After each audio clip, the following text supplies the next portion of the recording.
श्रीमद् भागवत को पुराण सम्राट कहा गया। ये पुराण सम्राट है। पाद्म ब्राह्म गृहीत चामर युगः वाराह संवीजितो ब्रह्मांडेन धृतात पत्र हस्ते स्कंदादिभिः संस्तुतः श्रीमद वैष्णव सेवितानुगमनः सर्वेष्ट सिद्धि प्रदो श्रीमद् भागवता विधो विजयते सम्राट पुराण प्रभु। पुराण सम्राट श्रीमद् भागवत जी की जय हो। इन्हीं की विजय होती है। बड़ी दिव्य झांकी है। जैसे किसी महाराजाधिराज की दरबार में दिव्य मणिमय सिंहासन पर झांकी होती है, ऐसे ही ये पुराण सम्राट श्रीमद् भागवत दिव्य रत्नमय सिंहासन पर विराजमान हैं। पाद्म ब्राह्म गृहीत चामर युगः, पद्म पुराण और ब्रह्मवैवर्त पुराण, ये दोनों चमर लेकर के चमर ढुरा रहे हैं। राजा की सेवा में छत्र चमर छड़ी लेकर खड़े होते हैं। ये सब पुराण श्रीमद् भागवत जी की सेवा में छड़ी छत्र चमर लेके खड़े। पाद्म ब्राह्म गृहीत चामर युगा वाराह संवीजिता, वाराह पुराण विजन ढुरा रहे। ब्रह्मांडेन धृतात पत्र हस्ते, ब्रह्मांड पुराण छत्र लेकर खड़े हैं। स्कंद पुराण, शिव पुराण और जितने पुराण हैं और भी जितने उप पुराण हैं, स्मृतियां हैं, वे सब स्कंदादि भी संस्तुता। स्कंद शब्द से आदि, आदि से सबका ग्रहण हो जाएगा, पुराण उप पुराण सबका। वे सब स्तवन कर रहे हैं। ये तो इनकी झांकी है दरबार की। और दरबार किन लोगों से सुशोभित है? श्रीमद वैष्णव सेवितानुगमना, ये वैष्णवों के द्वारा सेवित हैं और यही इनके पीछे पीछे चलने वाले हैं। भागवत के प्रकाश में ही भागवत वैष्णव जन वे भगवत प्राप्ति के पथ पर चलते हैं। भागवत के प्रकाश में भगवत प्राप्ति के पथ पर चलते हैं। ये अनुगमना है और संपूर्ण इष्ट सिद्धि को देने वाले यह पुराण सम्राट श्रीमद् भागवत महापुराण है, क्योंकि ये साक्षात श्री कृष्ण है। इत्येषा वाङ्मयी मूर्ति प्रत्यक्षा वर्तते हरे, भगवान की प्रत्यक्ष शब्दमयी प्रतिमा है। भगवान स्वयं अनुग्रह करके हृदय में विराजमान होकर के अपना स्वरूप जो श्रीमद् भागवत है उसका प्रकाशन करें, ये वस्तुतः भगवान की ही सामर्थ्य है। किसी जीव की श्रीमद् भागवत जैसे दिव्य ग्रंथ के संबंध में एक शब्द कहने की पात्रता नहीं। भगवान ही कृपा करके हृदय में विराजमान होकर के इस दास से अपनी वाङ्मयी सेवा को करा करके प्रसन्न हुए। श्रीमद् भागवत के मंगलाचरण में भगवान के सत्य स्वरूप का स्मरण किया गया। सत्यम परम धीमहि, हम परम सत्य का ध्यान करते हैं। ये परम सत्य कौन है? भगवान ही परम सत्य हैं। उन भगवान का ही ध्यान किया गया। यद्यपि कतिपय विद्वानों ने इस मंगलाचरण के विभिन्न अर्थ किए और पंडित बंशीधर जी ने अकेले ही 100 प्रकार के अर्थ इस पद्य के प्रस्तुत किए, तो किसी को भ्रम न हो जाए कि मंगलाचरण में किसका स्मरण किया गया। सूर्य परक अर्थ भी है, देवी परक अर्थ भी है, गणेश परक अर्थ भी है, शिव परक अर्थ भी है, कहाँ तक कहें तुलसी परक, रुद्राक्ष परक, भस्म परक अर्थ तक है। बहुत अर्थ किए गए, लेकिन यह केवल विद्वानों का वैदुष्य ही है। वस्तुतः श्रीमद् भागवत के प्रारंभ में मंगलाचरण में सत्यम परम धीमहि कहकर भगवान श्री कृष्ण का ही ध्यान किया गया है। श्रीमद् भागवत के प्रारंभ में सत्यम परम धीमहि है और श्रीमद् भागवत के उपसंहार में भागवत की परंपरा का स्मरण है, गुरु परंपरा का, और उस गुरु परंपरा के स्मरण में भी तच्छुद्धम विमलम विशोकम अमृतम सत्यम परम धीमहि, वहां भी सत्यम परम धीमहि, वहां श्रीमद् भागवत को परम सत्य कह करके ध्यान किया गया है। तो आदि अंत में सत्यम परम धीमहि है, और इसमें किसी विशेष देवता का नाम नहीं लिया गया, राम कृष्ण नारायण का स्पष्ट नाम नहीं लिया गया, इसलिए लोगों को अवसर मिल गया। लेकिन यह संदेह उस समय निराकृत हो जाता है, उस समय यह संदेह समाप्त हो जाता है जब हम गर्भस्तुति के प्रकरण में भगवान के सत्य स्वरूप का स्मरण करते हैं। गर्भस्तुति के प्रकरण में ब्रह्मादि देवता भगवान की स्तुति कर रहे हैं। सत्यव्रतम सत्यपरम त्रिसत्यम सत्यस्य योनिम निहितं च सत्ये सत्यस्य सत्यामृत सत्यनेत्रम सत्यात्मकं त्वां शरणं प्रपन्ना। इस गर्भस्तुति के प्रकरण में किसी को कोई संदेह है? किसी को संदेह नहीं।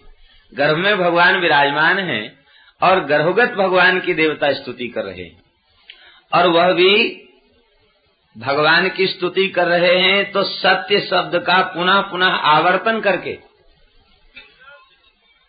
यह प्रमाणित करने के लिए कि भगवान के अतिरिक्त दूसरी किसी सत्ता को सत्य मानना अपराध है। भगवान ही परम सत्य हैं। सत्यव्रतम सत्य परम त्रिसत्यम सत्यस्य योनिम, सत्य की भी योनि है, अर्थात सत्य प्रकट ही इनसे हुआ है। सत्य के भी सत्य हैं, सत्य ही इनकी आत्मा है, सत्य ही इनका स्वरूप है। ऐसे हे सत्यात्मक श्री कृष्ण, हम सब देवता आपकी शरण में हैं। अब गर्भस्तुति के प्रकरण में तो किसी को संदेह नहीं है। तो जिन श्री कृष्ण को बार बार सत्य कह करके देवता शरणागति की प्रार्थना करते हैं, उन्हीं श्री कृष्ण का ग्रंथ के आदि में भी सत्यम परम धीमहि कहकर स्मरण किया गया, और ग्रंथ के अंत में भी सत्यम परम धीमहि कहकर उन्हीं भगवान का स्मरण किया गया। तब आप लोग कहेंगे कि इतना लंबा चौड़ा व्याख्यान करना पड़ा केवल इतनी सी बात समझने के लिए कि सत्यम परम धीमहि कहकर भगवान का ही ध्यान किया गया, श्री राम कृष्ण नारायण ही परम सत्य हैं, उनका ध्यान किया गया। तो इतने लंबे चौड़े व्याख्यान से विषय को जटिल बना दिया गया। सत्य और श्री कृष्ण में जब भेद ही नहीं है तो सत्यम परम धीमहि की जगह कह देते कृष्णम परम धीमहि। श्री कृष्ण का हम ध्यान करते हैं, तब ये संदेह का अवसर ही नहीं रहता। फिर सत्यम परम धीमहि कहने का क्या तात्पर्य है? भगवान व्यास किस ग्रंथ का मंगलाचरण कर रहे हैं? भागवत का। तो मंगलाचरण में ही भागवत धर्म को प्रमाणित कर रहे हैं। भागवतों का धर्म क्या है? भागवतों का सिद्धांत क्या है? भागवतों का सिद्धांत ये है कि समस्त जितने वैष्णव हैं, भागवत हैं, वे सब चार चीजों को नित्य मानते हैं। भगवान नाम, रूप, लीला और धाम, इन चारों को परम सत्य मानते हैं। तो इन चारों को परम सत्य प्रमाणित करने के लिए भगवान नाम, भगवत रूप, भगवत लीला, भगवत धाम, ये चारों परम सत्य हैं। इसे प्रमाणित करने के लिए सत्यम परम धीमहि व्यास जी कह रहे हैं। यही वैष्णवों का सिद्धांत है।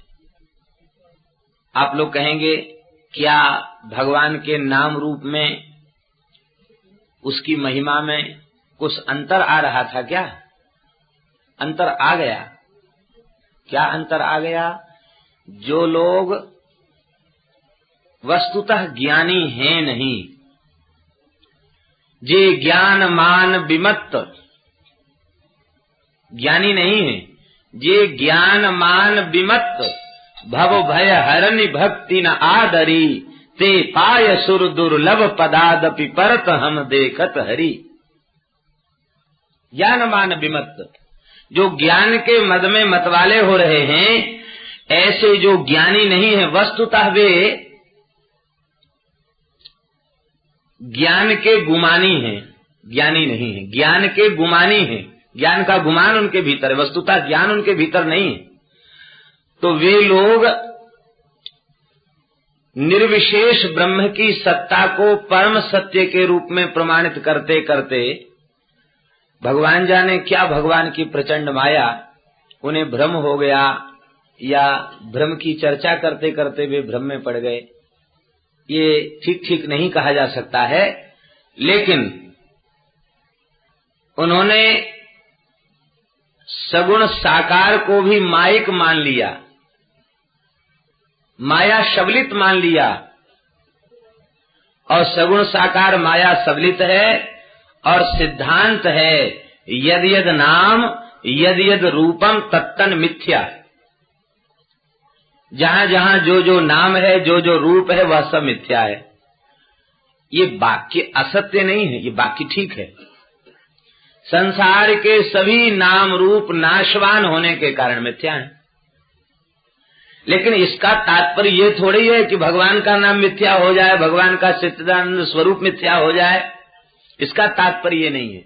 लेकिन यह सिद्धांत मानने वालों ने थोड़ी सी बुद्धि ज्यादा लगा दी, और अधिक बुद्धि का प्रयोग जब उन्होंने कर दिया तो उन्होंने कहा कि जो नाम रूप है वो मिथ्या है।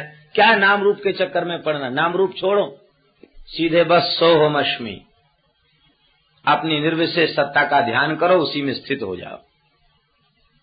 सोहमअस्मि वाक्य भी गलत नहीं है, ठीक है, वैदिक वाक्य है, लेकिन उसको गलत ढंग से ले लिया। वे भगवान राम कृष्ण की शरणागति से, भक्ति से, भगवान की उपासना से विमुख होने लग गए। भगवान व्यास उन ज्ञान के मान में विमत्त जो गुमानी हैं, उन्हें समझाते हुए कह रहे हैं, भाई ये संसार के नाम रूप मिथ्या हैं भले ही, लेकिन जगत में होने वाले भगवान के समस्त अवतार सत्य हैं, भगवान के समस्त रूप सत्य हैं, भगवान की समस्त लीलाएं सत्य हैं, और भगवान का धाम भी सत्य है। चिदानंदमय देह तुम्हारी, चिदानंदमय देह तुम्हारी, भगवान का देह सच्चिदानंदमय है। सप्त धातु विनिर्मित जैसा हम आपका शरीर है, ऐसा भगवान का शरीर नहीं है। सच्चिदानंद घन भगवान है, उनका नाम रूप लीला धाम यह सत्य है। इतना ही नहीं, इन चारों में से किसी एक की भी अनन्य निष्ठा पूर्वक उपासना करने वाले भक्त भी सत्य हैं।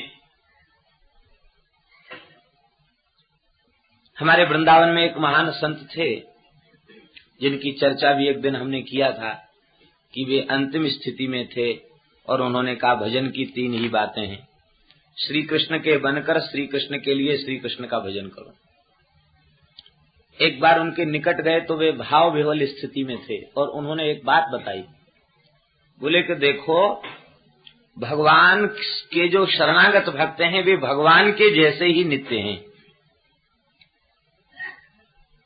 पता नहीं किस भावावेश में थे, बहुत विह्वल स्थिति में थे, और उन्होंने कहा कि आज बड़ी प्रबल इच्छा हो रही थी कि गोस्वामी तुलसीदास जी महाराज का सत्संग प्राप्त हो, तो अभी अभी इसी खटिया पर बैठकर 1 घंटे राम कथा सुना के गोस्वामी जी गए हैं।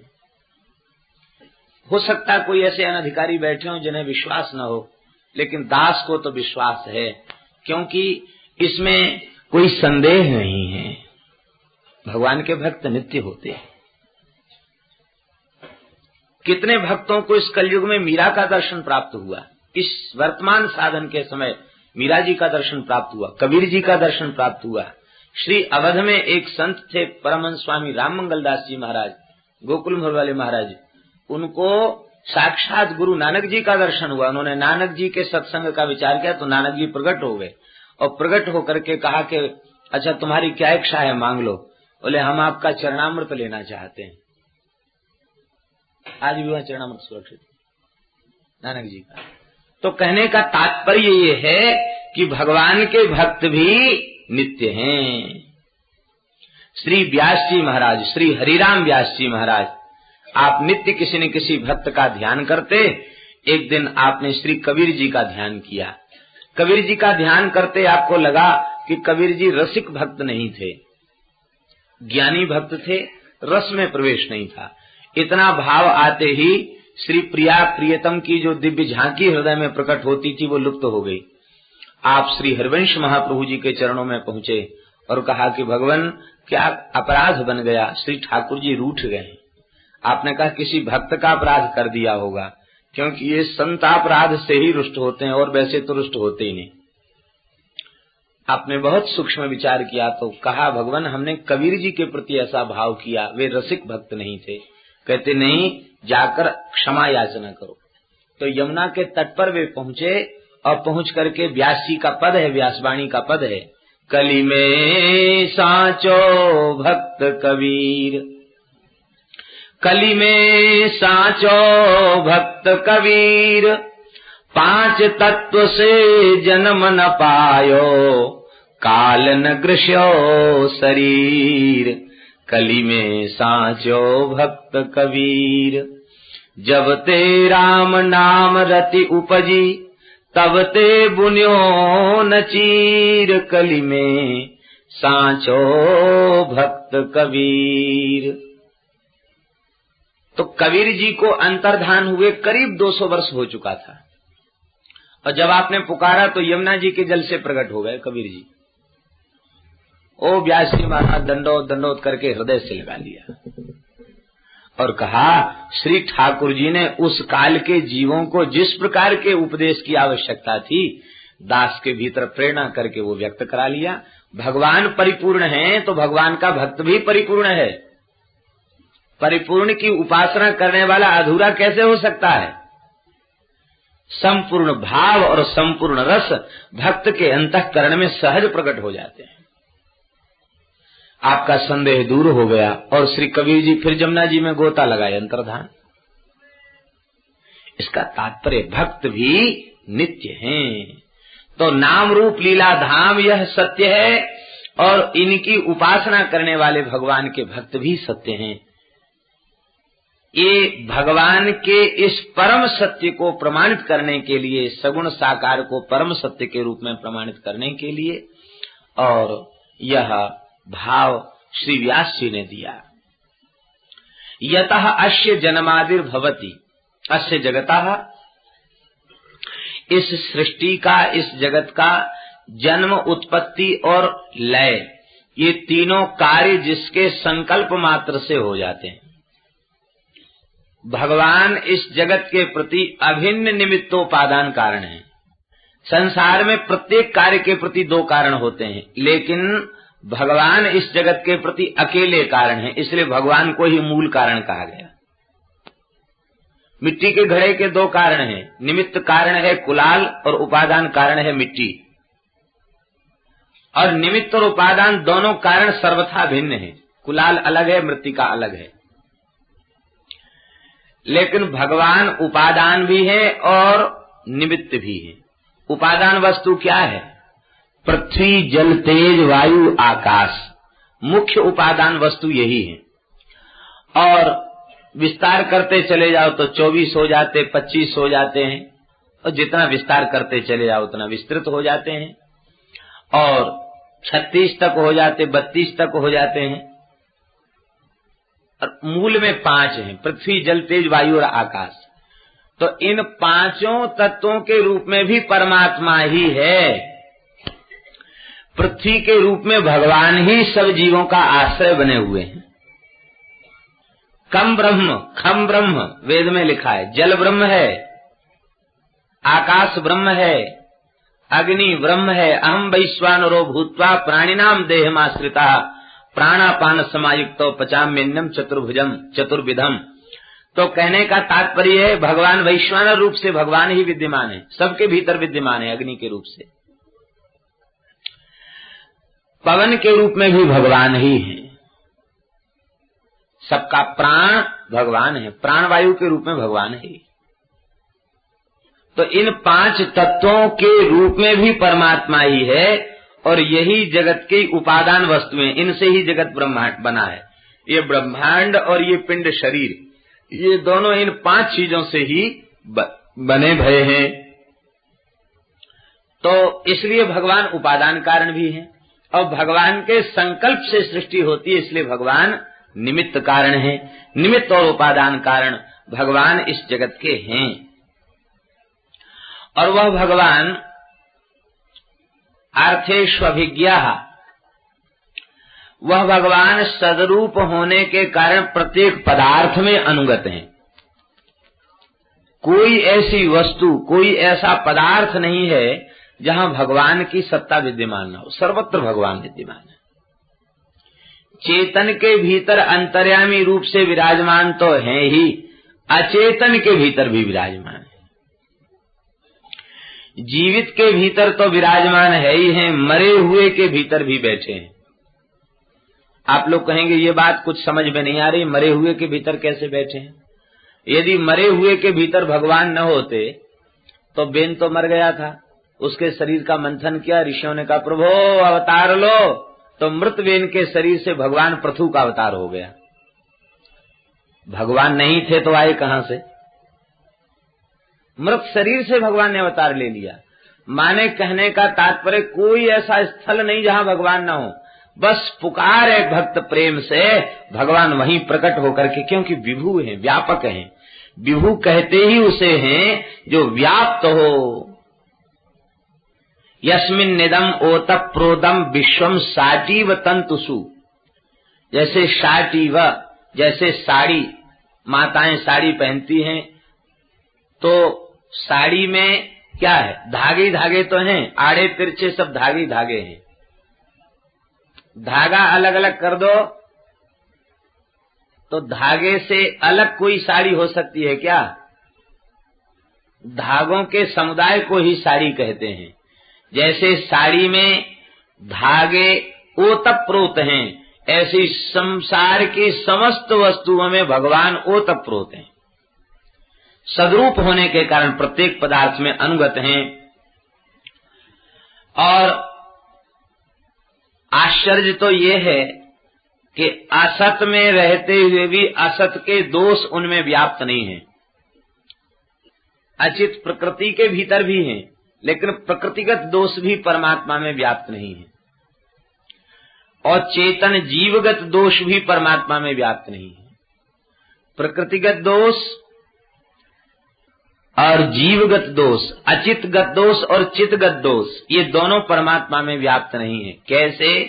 कहते जैसे शरीर के दोष, शरीर के धर्म आत्म चेतन में व्याप्त नहीं होते, ऐसे ही चित और अचित शरीर हैं और भगवान शरीर ही हैं। यह चित अचित का दोष भगवान में व्याप्त नहीं होता, शरीर शरीरी भाव के दृष्टांत से। भगवान स्वप्रकाश हैं, स्वराट हैं, स्वयं प्रकाश हैं, अपने आप सुशोभित हो रहे हैं। भगवान को विराजित करने के लिए, सुशोभित करने के लिए किसी दूसरी वस्तु की आवश्यकता नहीं है। सूर्य में प्रभा, चंद्रमा में शीतलता, नक्षत्र तारा मंडल में प्रकाश उनके द्वारा प्राप्त होता है। वे सबके प्रकाशक हैं, लेकिन भगवान का कोई प्रकाशक है ऐसा नहीं कहा जा सकता। सबका परम प्रकाश परमात्मा, सबके परम प्रकाशक हैं, लेकिन भगवान का कोई प्रकाशक नहीं है। ऐसे भगवान हैं, स्वयं प्रकाश हैं।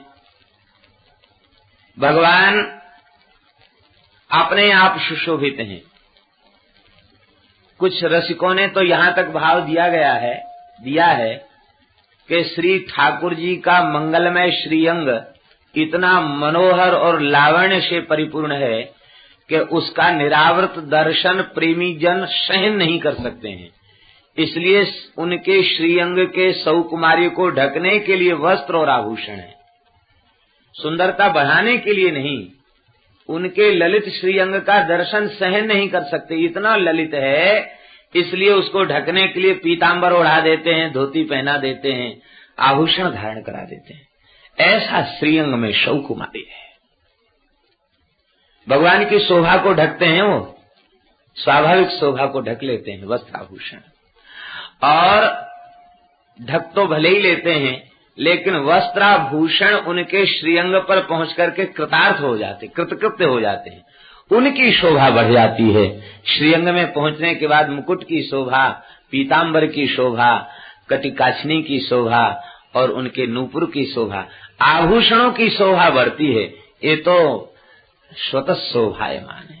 स्वराट, ईश्वराट शब्द करते हैं, अपने आप सुशोभित हो रहे हैं, अपने आप प्रकाशित हो रहे हैं, और उनकी सामर्थ्य इतनी अचिंत्य है कि आदि कवि श्री ब्रह्मा जी को अपने हृदय के संकल्प मात्र से उन्होंने वेदों का ज्ञान प्रदान किया।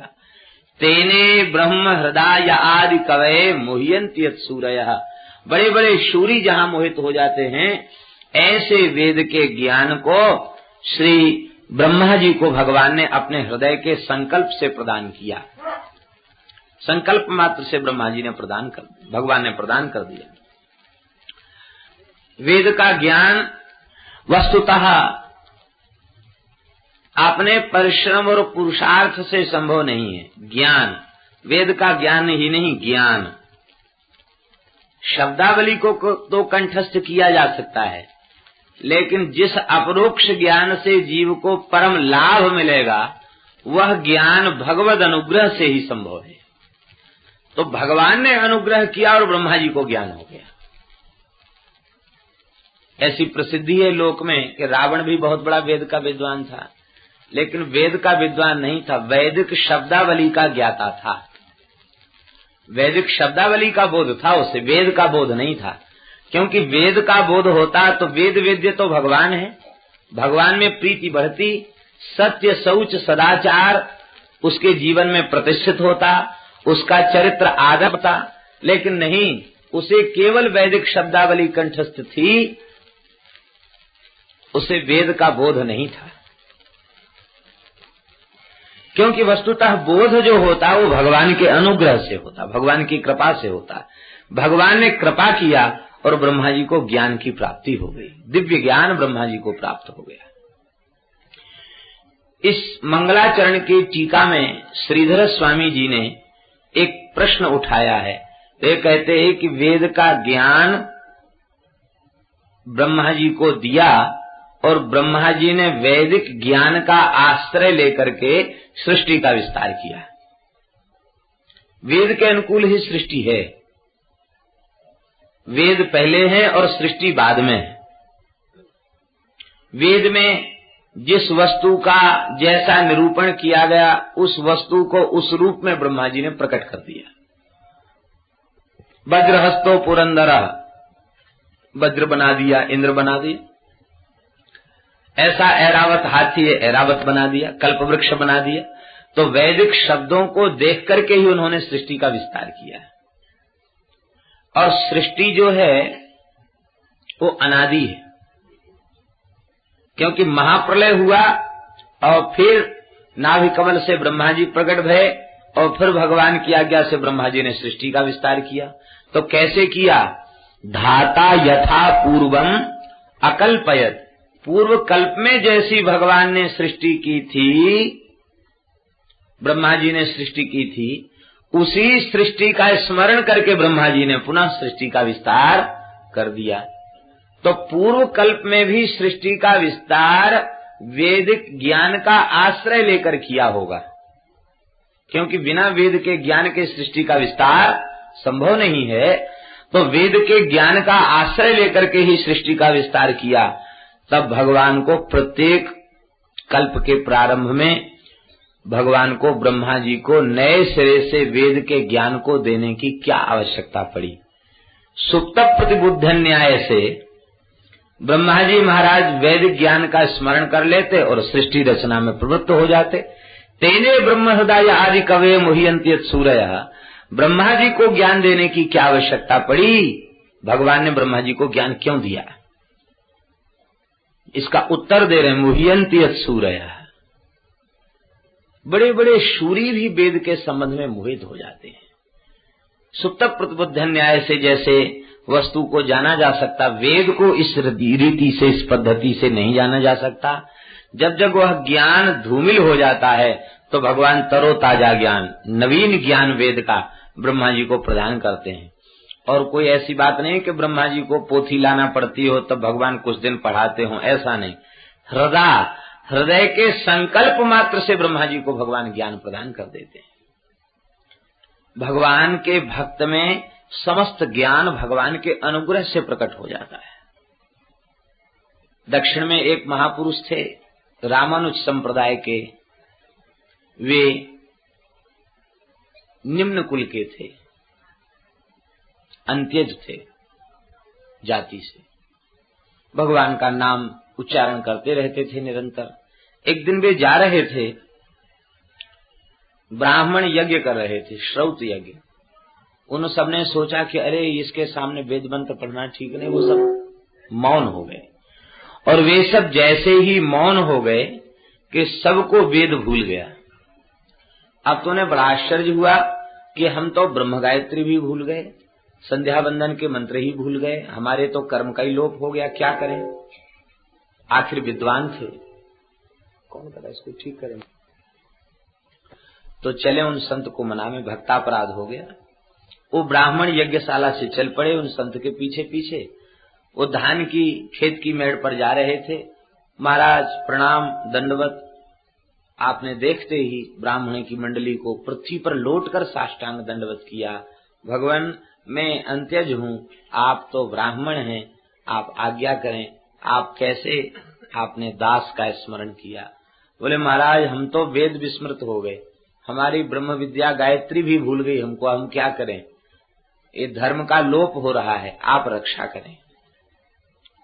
आप हंसने लगे और उन्होंने कहा कि देखो भगवान श्रीमन नारायण के अनुग्रह से हमारे हृदय में समस्त वैदिक ज्ञान प्रकाशित है, सब कुछ हमारे हृदय में प्रकाशित हो रहा है, लेकिन शास्त्र की मर्यादा है, मैं उपदेश का अधिकारी नहीं हूँ, मैं उपदेश नहीं कर सकता।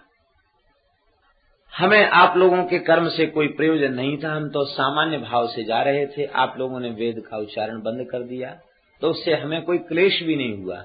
ये तो भगवान की लीला है, ऐसे भगवान ही जाने, हम इस संबंध में कुछ नहीं समझते और हम अंत्यज हैं, उपदेश आप ब्राह्मणों को कर नहीं सकते।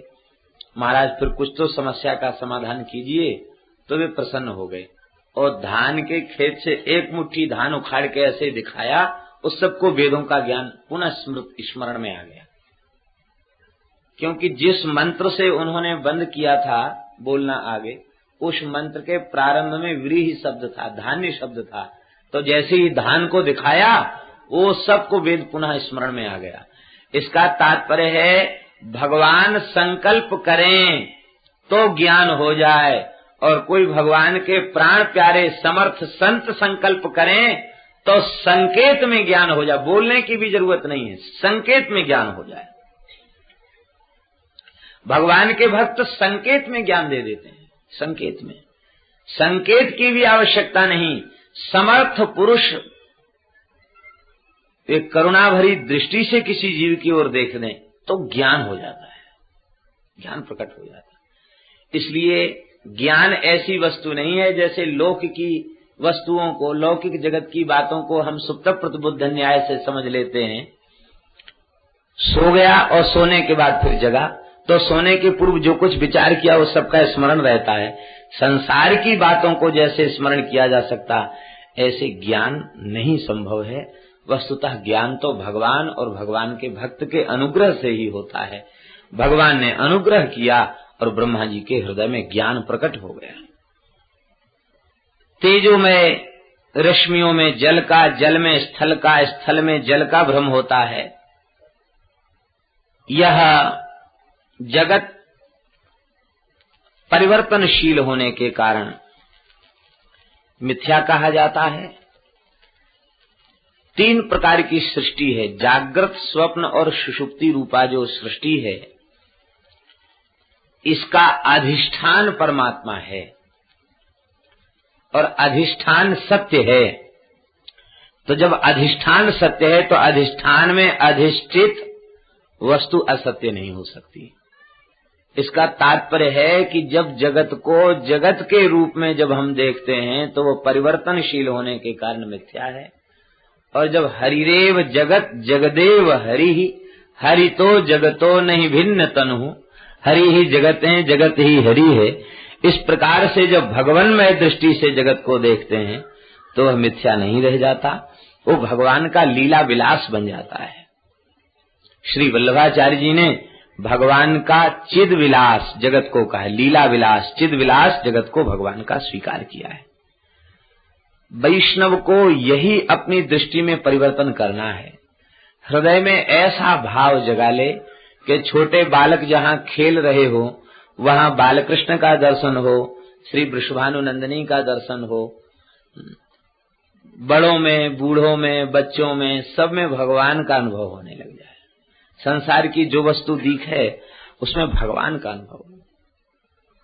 श्री मन महाप्रभु जी नीलाचल धाम में विराजते, श्री चैतन्य महाप्रभु जी, और उनके भाव राज्य का भाव इतना उत्कृष्ट था कि उस उत्कृष्टतम भाव के कारण जो टोड़ा गोपीनाथ जी हैं, वे टोड़ा गोपीनाथ जी ही उनके लिए नित्य वृंदावन प्रकट हो गया। महाप्रभु जी के भाव में वो वृंदावन था, और वहीं उनको वृंदावन की लीला का आस्वादन होता है। उस क्षेत्र में आज भी वो वन्य प्रदेश है, वहां महाप्रभु जी को वृंदावन का दर्शन होता, और वहां जो टीला है, पर्वत है, वो गिरिराज जी के रूप में दिखाई पड़ते, और वहां जो प्रवाहमान जो नाला है, झरना है, वो यमुना जी के रूप में उन्हें दिखाई पड़ता है। कहने का तात्पर्य ये है कि भगवान का लीला विलास जगत है, ऐसा प्रेम जागृत हो जाए कि हमें सर्वत्र भगवान से संबद्ध भगवान का लीला क्षेत्र ही दिखाई पड़े, उसका अभाव चित्त में न हो। ये जगत भगवान का लीला विलास है, सबके भीतर बैठकर खेलने वाले भगवान ही हैं। उन भगवान का अनुभव होने लग जाए। ऐसे जो भगवान हैं जिनकी सत्ता से यह जगत भी सत्य है, वह भगवान अपने स्वयं प्रकाश ज्योति से सर्वथा माया और माया के कार्य से सर्वथा मुक्त हैं। निरस्त कुहकम, अविद्या माया के कार्य से सर्वथा मुक्त हैं। ऐसे जो सत्य स्वरूप भगवान श्री कृष्ण हैं, उनका हम सब ध्यान करते हैं। श्रीमद् भागवत के अनुबंध चतुष्टय का निरूपण है। अधिकारी च संबंधा विशेष प्रयोजनम, अधिकारी संबंध विषय और प्रयोजन, इसका निरूपण है दूसरे मंगलाचरण के श्लोक में। श्रीमद् भागवत में परम धर्म का विवेचन किया गया। धर्मः प्रोज्झित कैतवोत्र परमो निर्मत सराणाम सताम वेद्यम वास्तवमत्र वस्तु शिवदम तापत्रयोन्मूलनम श्रीमद् भागवते महामुनिकृते किंबा परैरीश्वरः सद्यो हृदय विरुध्यतेत्र कृतभिः शुश्रूषुभिस्तत्क्षणात्। श्रीमद् भागवत में परम धर्म का विवेचन किया गया। परम धर्म का स्वरूप क्या है? सबई पुंसाम परो धर्मो यतो भक्ति रधोक्षजे अहैतुक्य प्रतिहत ययात्मा संप्रसिद्धति। भगवान में प्रीति बढ़े, भगवान में प्रेम बढ़े। और भगवान में प्रेम कब बढ़ेगा? जितनी जितनी संसार के प्रति, भोगों के प्रति अनासक्ति होती चली जाएगी, उतनी अधिक भगवान में आसक्ति बढ़ती चली जाएगी। सिद्धांत है, जिनकी सर्वांश में आसक्ति समाप्त हो चुकी है, उनकी परिपूर्ण प्रीति, उनकी परिपूर्ण आसक्ति भगवान के चरण कमलों में हो जाती है। श्री निम्बार्क भगवान ने अपने सिद्धांत में आसक्ति को प्रधान माना, इसलिए संतों में कहावत है निम्बार्क आसक्ति, आसक्ति को प्रधान माना। आसक्ति का मतलब है प्रियालाल में इतनी आसक्ति हो जाए, इतनी आसक्ति हो जाए, और ये आसक्ति तब होगी जब जगत से, भोगों से अनासक्ति होगी, तब इधर आसक्ति होगी। भगवान में प्रीति बढ़ जाए, भगवान में अपनापन हो जाए, भगवान में आसक्ति हो जाए, उसी का नाम है परम धर्म। और वह परम धर्म कैसा? प्रोज्झित कैतवोत्र परमो धर्म निरूपिता अत्र अस्मिन् प्रकृत ग्रंथे प्रकर्षेण उज्झिता कैतवः कपट लक्षणो धर्मः कपट लक्षण वाला धर्म जहां नहीं है, ऐसा परम धर्म का विवेचन भागवत में हुआ है। बहुत ध्यान से श्रवण करेंगे। धर्म में भी कोई कपट होता है क्या?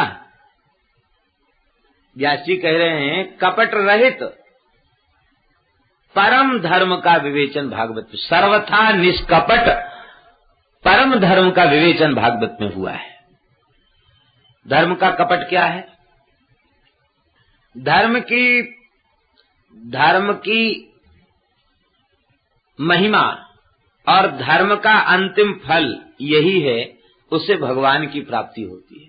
निष्काम भाव से धर्म का आचरण करने से भगवान की प्राप्ति होती है। और स्वे स्वे कर्मण्यभिरतः संसिद्धिं लभते नरः, अपने अपने वर्ण और आश्रम के धर्म में व्यवस्थित रूप से जो निर्वाह करते हैं उन्हें संसिद्धि प्राप्त हो जाती है, भगवान की अतिशय सरलता पूर्वक प्राप्ति हो जाती है। लेकिन जब धर्म का आचरण निष्काम भाव से नहीं होता है, धर्म का आचरण जब हम करते हैं लेकिन धर्म का फल अविद्या की निवृत्ति, संसार चक्र से छुटकारा, भगवान के चरण कमलों की प्राप्ति, जब धर्म का फल नहीं होता, धर्म का फल जब लौकिक पारलौकिक भोगों की प्राप्ति तक सीमित हो जाता है, तो वह धर्म कपट युक्त हो जाता है। यही धर्म का कपट है। धर्म का फल है ठाकुर जी की प्राप्ति हो, ठाकुर जी तो मिले नहीं, अब बस इधर उधर अटक के भटक के रह गए। बड़े बड़े वैदिक कृत्यों का अनुष्ठान करते हैं, निष्काम भाव से नहीं। धर्म का आचरण कर रहे हैं, निष्काम भाव से नहीं। भाव क्या है? पंडित जी ऐसा संकल्प बोलिए कि जिसमें सब कामनाएं आ जाएं हमारी। हमें केवल भगवान का प्रेम प्राप्त हो, भगवान के चरण कमलों में अनुराग प्राप्त हो, भोगों से अरुचि हो, इसके लिए कभी संकल्प हम लोग नहीं बोलते। न संकल्प भीतर से करते हैं और न क्रिया रूप में उसको बोलते हैं।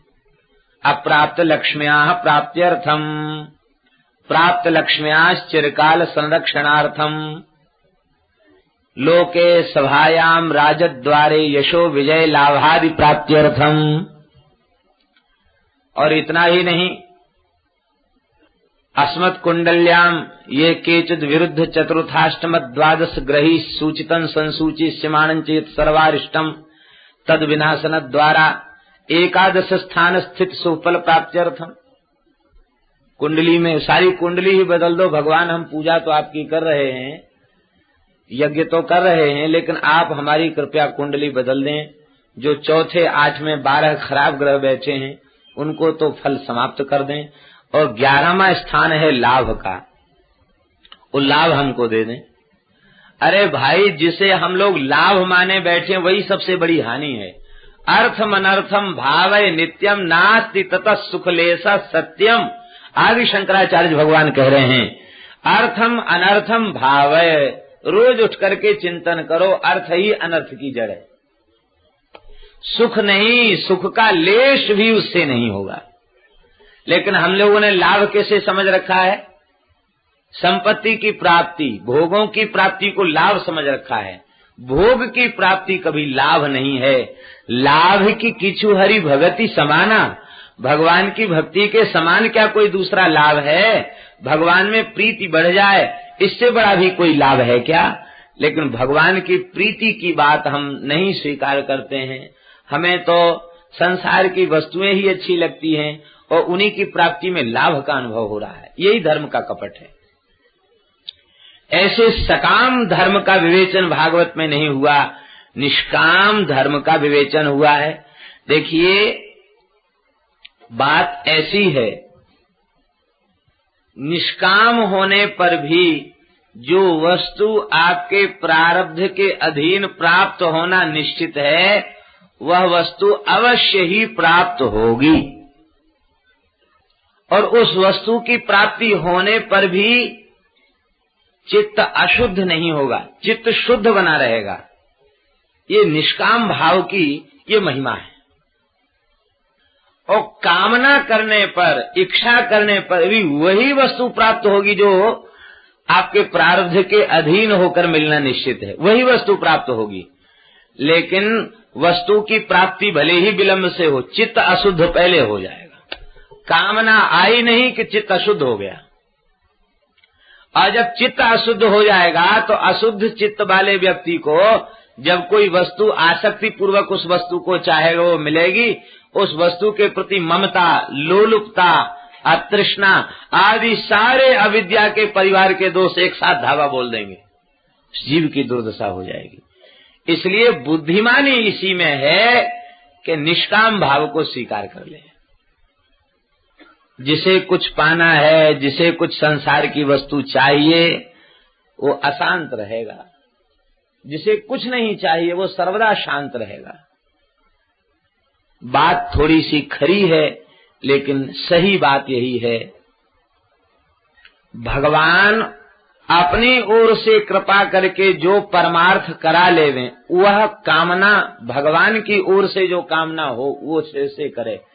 अपनी ओर से की गई परमार्थ की कामना भी भगवत प्राप्ति में बाधक है, भगवान से विमुख कराने वाली है।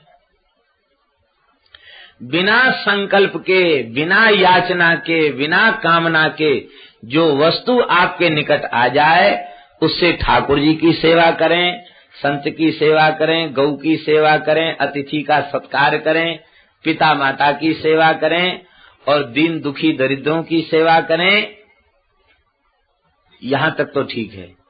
लेकिन यदि यह कामना चित्त में की गई तो भी भगवत प्राप्ति से वंचित हो जाएगा। इसलिए कोई ऐसा संकल्प, कोई ऐसी बड़ी योजना भजन में लगे हुए साधकों को नहीं करनी चाहिए जिसके कारण वे परमार्थ के सर्वोत्तम लाभ से वंचित हो जाएं। भगवान सहज जो करा लेवे उसे स्वीकार कर ले, अपनी ओर से कोई संकल्प न करे। ऐसे परम धर्म का विवेचन भागवत में हुआ है जहाँ कामना की गंध नहीं है।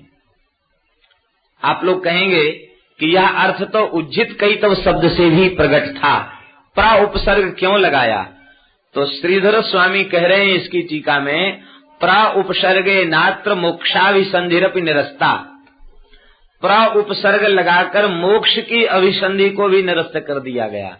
इसका तात्पर्य है लौकिक पारलौकिक भोगों की कामना तो नहीं ही हो, नहीं ही है भागवत में। मोक्ष तक की कामना से शून्य धर्म का विवेचन भागवत में। मोक्ष की भी कामना जहां नहीं है, मोक्ष तक की कामना। इसका तात्पर्य है कि इनकी स्पृहा का त्याग, केवल भगवत प्रेम को अंगीकार करना, भगवत प्रेम को, और भगवान के प्रेम की प्राप्ति वस्तुता होती उन्हीं को है। सर्वथा निष्काम भाव से धर्म का आचरण करते हुए भगवान के चरणों में संपूर्ण समर्पण कर देते हैं, उन्हें भगवान के प्रेम की प्राप्ति होती है। भरत जी महाराज क्या कह रहे हैं? अर्थ न धर्म न काम रुचि, गति न चहो निर्वाण, जन्म जन्म रति राम पद, यह वरदान नान। जब ये बात भीतर से आ जाए, अर्थ न धर्म न काम रुचि, गति न चहो निर्वाण, तो जन्म जन्म रति राम पद, यह वरदान। विशुद्ध भगवद रति का, भगवत प्रेम का निरूपण श्रीमद् भागवत में हुआ है। धर्म प्रोज्झित कैतवोत्र परमा, ऐसे परम धर्म का निरूपण हुआ है। और विशुद्ध अंतःकरण वाले जो महापुरुष हैं, विशुद्ध अंतःकरण वाले कौन हैं? जो सर्वथा निष्काम हैं। सर्वथा निष्काम विशुद्ध अंतःकरण वाले जो सत्पुरुष हैं, उनके द्वारा वेद्य जो तत्व है उस तत्व का निरूपण हुआ है। वेद्यम वास्तव मत्र वस्तु शिवदम तापत्रयोन्मूलनम, इस तत्व का निरूपण हुआ है जिस तत्व के बोध से ही त्रिविध ताप का सर्वथा उन्मूलन हो जाता है। परम कल्याण जीव का हो जाता है। अब कहते किंबा परई, अब अन्य साधनों से प्रयोजन क्या है? क्योंकि दूसरे साधनों में ऐसी योग्यता नहीं है, दूसरे साधनों में ऐसी पात्रता नहीं है कि वे साधन भगवान को हृदय में अवरुद्ध कर दें। वे साधन तो केवल लौकिक पारलौकिक भोगों की प्राप्ति तक ही सीमित हैं, अधिक तक उनकी गति ही नहीं है। इसलिए श्रीमद् भागवत रूप साधन के तुल्य कोई दूसरा साधन नहीं है। किंबा परई, अन्य साधनों से प्रयोजन क्या है? क्योंकि अन्य कोई साधन ऐसा नहीं जिसका आश्रय लेने से भगवान हृदय में आकर अवरुद्ध हो जाएं। और ये भागवत कैसा साधन है? कहते सद्यो हृदयवरुध्यते त्रिकृतिभिः शुश्रूषुभिस्तत्क्षणात्। हृदय में आकर भगवान अवरुद्ध हो जाते हैं। किसके हृदय में अवरुद्ध हो जाते हैं? सुनने वालों के हृदय में नहीं, शुश्रूषुभिः। इसका तात्पर्य श्रवणेक्षुभिः। अभी सुना नहीं, केवल श्रवण की अभिलाषा उत्पन्न हो गई भीतर, वो भगवान आकर डेरा डाल देते हृदय में। ऐसी महिमा भगवान की कथा की है। श्रवण का संकल्प होते ही भगवान हृदय में आकर अवरुद्ध हो जाते हैं, निरुद्ध हो जाते हैं। सुना नहीं, अभी केवल सुनने का संकल्प किया और ठाकुर जी हृदय में आकर विराजमान हो जाते हैं। तो ऐसा साधन कौन सा है जिस साधन से ठाकुर जी हृदय में आके कैद हो जाए, निरुद्ध हो जाए? अब हमें अन्य किसी साधन से प्रयोजन नहीं है। लेकिन शुश्रूषुभि का विशेषण है। क्या विशेषण है? शुश्रूषुभि का विशेषण है कृतिभि।